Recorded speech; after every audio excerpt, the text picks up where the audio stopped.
Welcome back to another technical deep dive here in the debug zone. Today we're tackling a big question and breaking it down with insights from other users. Hopefully this clears up some misconceptions and helps you get the answer you need. So buckle up, stay a little curious, and let's jump right in.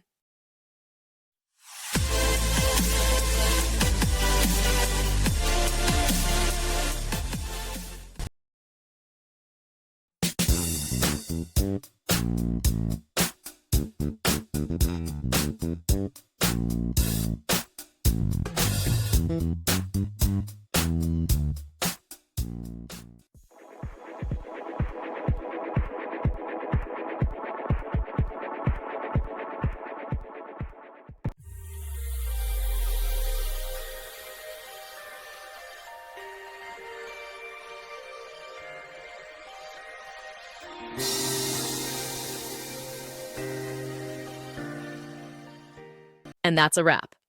I hope you found the answer you were looking for. If you did, take a second to hit that subscribe button. It really helps out. And let me know in the comments which solution worked best for you.